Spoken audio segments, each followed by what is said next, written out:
السلام عليكم ورحمة الله وبركاته. ازيكم عاملين ايه؟ يا رب تكونوا بخير. رجعت لكم بقى بيوم جديد وفيديو جديد، وهنحضر كده الغدا مع بعض النهاردة. اول حاجة كده انا حطيت حلة على النار فيها مية تغلي علشان هسلق فيها لحمة. بعدين حطيت المنكهات بتاعتي بقى، حطيت بصلتين كده متوسطين، وحطيت طماطمايه وقرن من الفلفل، وحطيت بقى حبهان ورق لورا وشوية كده من بهارات اللحمة، وكمان حطيت فلفل اسود حب. وسبت كل الكلام ده كده يغلي غلوة، وبعدين نزلت فيه اللحمة كده زي ما انتوا شايفين. ومعايا كده ماسورة كده، او مش عارفة هي اسمها ايه، عضماية كده علشان تعمل شوربة يعني. وكمان حتة دهنية برضو عشان تخلي الشوربة معايا حلوة شوية. وحطيت بقى اللحمة زي ما انتوا شايفين كده. هسيبها بقى على نار عالية خالص لحد لما تبدأ انها تغلي تاني معايا، وهدي بقى عليها النار واسيبها تستوي على نار هادية.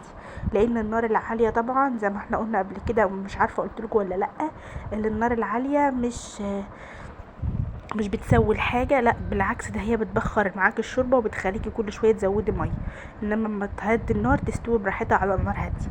هعمل بقى النهاردة معايا لوبيا. قمت من النوم كده على طول نقعتها في مية، يعني منقوعة كده بقالها ساعتين 3 في مية. وبعدين بعد كده بقى غسلتها من المية اللي كانت فيها، وغيرت المية وحطيتها بقى على النار كده علشان تتسلق.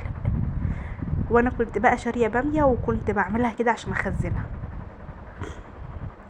خلاص كده الشوربه بدات تغلي معايا، وما طلعتش ريم ولا اي حاجه زي ما انتوا شايفين كده، غير حاجه بسيطه خالص وحشتها. هدي عليها بقى النار واغطي عليها واسيبها تستوي على الهادي خالص. لو الشوربه بقى معاكي طلعت اي ريم ولا اي حاجه على الوش كده بتشيليها. هبدا بقى ان انا اقلي بقى او اجهز الصلصه بتاعه اللوبيا.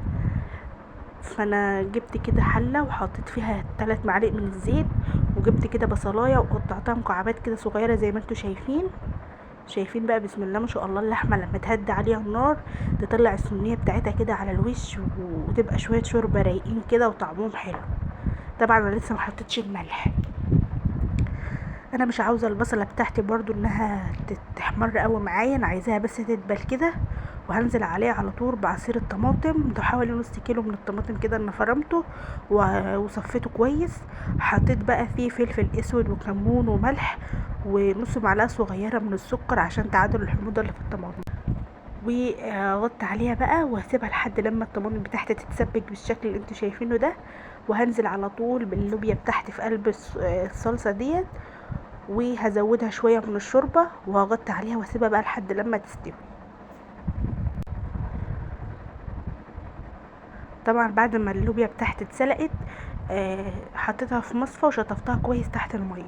هنا بقى انا زودت شويه شوربه كده صغيرين، وهعلق عليها النار لحد لما تبدا انها تغلي كده، وهدي عليها على طول كده. اللحمه بتاعتي بدات خشت بقت في نص سوا كده. زودت لها الملح. وهاجي هنا بقى عشان اعمل رز بشعريه. حطيت بقى ربع كوبايه كده من الزيت، وحطيت فيها كده كيس من الشعريه، وهبدا بقى ان انا احمرها ايدي فيه كده على طول، علشان طبعا ياخد كله لون واحد، مش واحده تبقى محروقه وواحده بيضه. بنزل كده اللي على حيطان الحله معايا علشان ما يتحرقش، وايدي فيه كده على طول لحد لما ياخد اللون الذهبي الجميل اللي انتوا شايفينه ده. غسلت بقى كوبايه كبيره كده، او على حسب يعني الرز بتاعك الكميه اللي انت عاوزه تحطيها. غسلتها وضفتها كده على طول على الشعريه، وهبدا ان انا اقلبهم شويه كده مع بعض لحد لما الرز ينشف من الميه اللي فيه خالص، وتسمعي صوت خرفشه الرز كده مع الشعريه. وبعد كده بقى ضفت له ملح، معلقه كبيره من الملح، وهقلبه كده اشوحهم مع بعض شويه. شايفين الرز نشف كده من الميه اللي فيه خالص. هبدا بقى ازود له الميه واسيبه على نار عاليه خالص لحد لما يشرب الميه بتاعته. هدي عليه النار وانقله على عين صغيره